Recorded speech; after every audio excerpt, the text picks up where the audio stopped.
अस्सलाम वालेकुम। शराय दस्तूर से मैं हूं अब्दुल क़य्यूम सिद्दीकी और आप हैं AQS के साथ।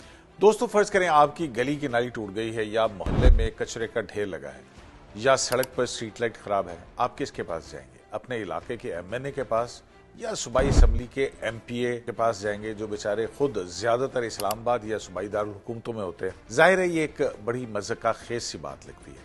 यही वो नुक्ता है जहां दुनिया भर में एक जादुई निज़ाम काम करता है, जिसे हम बल्दियाती निज़ाम या मुकामी हुकूमतें, लोकल गवर्नमेंट्स, यानी गली मोहल्ले के मसाइल गली मोहल्ले के ही नुमाइंदे हल करें।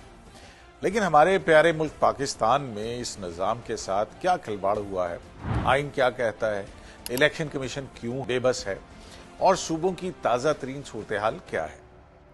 आज की इस स्पेशल वीडियो में हम दूध का दूध और पानी का पानी करेंगे। वीडियो को आखिर तक जरूर देखिएगा, क्योंकि आज हम बहुत से ऐसे हक़ाइक़ और केस स्टडीज आपके सामने लाएंगे जो शायद आपने पहले इस तरह ना सुने। आईन पाकिस्तान क्या कहता है और ये इदारे क्यों जरूरी? सबसे पहले बात करते हैं कि हमारा कानून, हमारा आइन इस बारे में क्या कहता है। आइन के आर्टिकल 7 में रियासत की तारीफ की गई है। जब भी बुनियादी हकूक के मेन्यू में रियासत का लफ्ज इस्तेमाल होगा तो इसका मतलब सिर्फ हुकूमत नहीं, बल्कि ये तमाम उसके 5 अज़ा जो हैं होंगे, जिनमें एक है वफाकी हुकूमत, वफाकी काबीना, वज़ीर आज़म और वफाकी काबीना, जैसे कि मजलिस शूरा, पार्लियामेंट यानी सेनेट और कौमी असम्बली। तीसरे नंबर पर सूबाई हुकूमतें हैं, चारों सूबों के वज़राए आला और इनकी काबीना। इसी तरह से चारों सूबाई असम्बलियाँ, सूबों के कानून साज ईवान। 5वें नंबर पर मुकामी और दीगर हुकाम, यानी तमाम बल्दियाती इदारे, कॉरपोरेशंस, डिस्ट्रिक्ट काउंसिल्स और ऐसे तमाम नीम सरकारी या सरकारी इदारे जिन्हें कानून के तहत टैक्स लेवी या कोई ड्यूटी लगाने का इख्तियार हासिल है।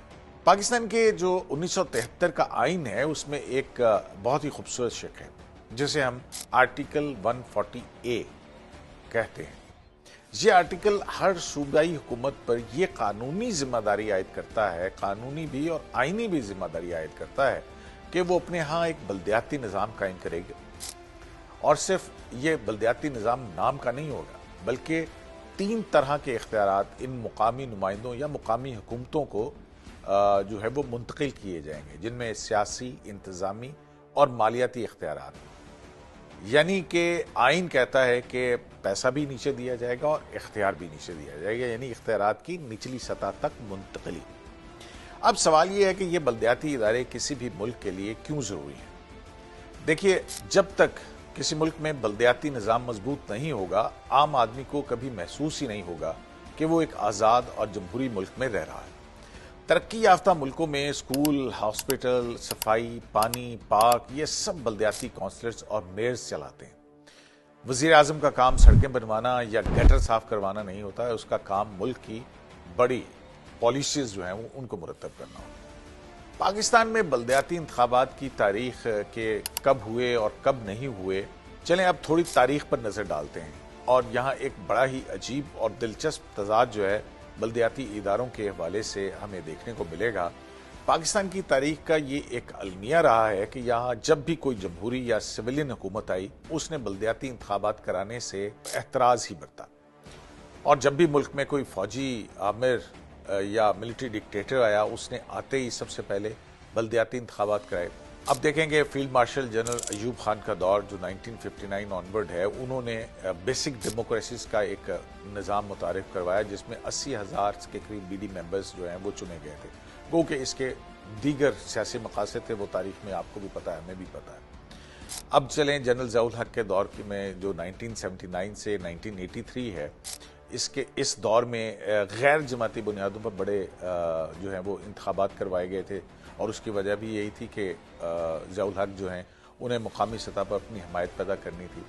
इसी तरह फिर तीसरा जो जनरल परवेज़ मुशर्रफ का दौर है 2001 से, इस दौर के अंदर भी जो है वो एक बल्दियाती निज़ाम जो है वो तश्कील दिया गया था। और तज्ज़ियाकारों के मुताबिक लोकल गवर्नमेंट ऑर्डिनेंस 2001 के तहत जो नाज़मीन का निज़ाम लाया गया था, जिसमें डिप्टी कमिश्नर्स जो हैं वो भी मुंतखब ज़िले नाज़िम के मातहत कर दिए गए थे, वो थोड़ा सा बाइख्तियार निज़ाम जो है वो कहा जाता है। अब बात करते हैं कि उन अदवार की जहां बल्दियाती इदारे लपेट दिए गए या बल्दियाती इंतखाबात ही नहीं करवाए गए। जुल्फकार अली भुट्टो साहब का दौर 1971 से 1977 के दौरान, इस पूरे दौर में कोई बल्दियाती इंतखाब नहीं करवाया गया। पुराने निज़ाम को ही एडमिनिस्ट्रेटर्स के ज़रिए चलाया गया। फिर 1988 से 1999 की दिहाई में पूरे 10-11 साल के अरसे में जो है वो जमहूरी हुकूमतें जो हैं वो रहीं। लेकिन हैरत की बात यह है कि इस जमहूरी हुकूमतों के दौर के अंदर भी बल्दियाती इदारों को पनपने नहीं दिया गया और इंतखाबात को मुसलसल टाला जाता रहा। 2008 से 2013 का जायजा लें तो जो मुशर्रफ के दौर के अंदर बल्दियाती निज़ाम आया था उसको ख़त्म कर दिया गया, लेकिन सूबों ने तवील अरसे तक नए इंतखाबात नहीं करवाए और फिर जो बल्दियाती इदारे या दीगर मामलात थे वो ब्यूरोक्रेसी के ज़रिए ही शहरों को चलाया गया। बाद में फिर आपको याद होगा 2015 में सुप्रीम कोर्ट के सख्त दबाव पर जो है वो सूबों में बल्दियाती इलेक्शन जो है वो मुमकिन हो सके।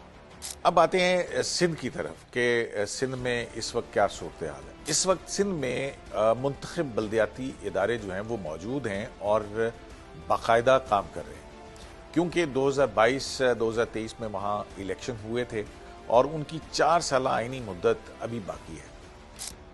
लेकिन रुकें, जब भी सिंध या ख़ास तौर पर कराची के बल्दियाती निज़ाम का तज़किरा छिड़ता है तो हमारे जहन में क्या आता है?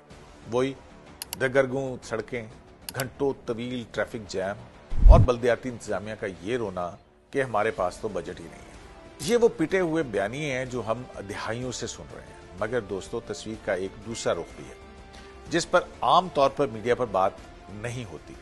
पसे पर्दा इस शहर के इंतजामी और मालियाती ढांचे में एक ऐसा साइंसी इनकलाब बर्पा किया जा चुका है जिसकी माजी में कोई नज़ीर नहीं मिलती। सबसे बड़ा सवाल यह है कि क्या आलमी बैंक, वर्ल्ड बैंक के ताउन से जारी जो क्लिक प्रोग्राम है, यानी Karachi local government and infrastructure project, वाकई साहिली मेगा सिटी का नसीब बदलने जा रहा है? तो यहां हम आपको बताते हैं कि ये कोई ख्याली दावे नहीं है, बल्कि ज़मीन पर नजर आने वाले वो ठोस हकीकत है कि जिसमें सिंध इंतजामिया ने कराची मेट्रोपॉलिटन कॉरपोरेशन KMC और टाउन म्यूनिसिपल कॉरपोरेशन जो हैं उनको हकीकी मानों में बाख्तियार बनाकर तरक्की का एक मरबूत जाल बिछाया है। आइए कुछ जो आदादो शुमार हैं उनके ऊपर भी नजर डालते हैं। जौहर चौरंगी का मंसूबा, ये मंसूबा जो है वो तकरीबन 4.5 अरब रुपए से जायद का प्रोजेक्ट है जिसमें फ्लाईओवर्स, अंडरपासेस शामिल हैं।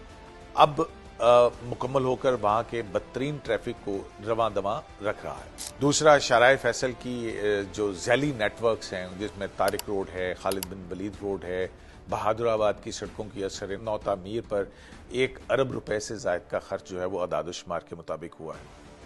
इसी तरह से जो मुख्तलिफ आर्टरीज हैं उनको सिग्नल फ्री बनाने के हवाले से शाहराह कायदीन और शहीद मिल्लत रोड पर टीपू सुल्तान फ्लाईओवर, हैदर अली अंडरपासेस और 54.5 करोड़ रुपए की लागत से तैयार होने वाला मंजिल पंप फ्लाईओवर इस शहर की बड़ी गुजरगाहों को सिग्नल फ्री जोन्स में तब्दील कर चुका है।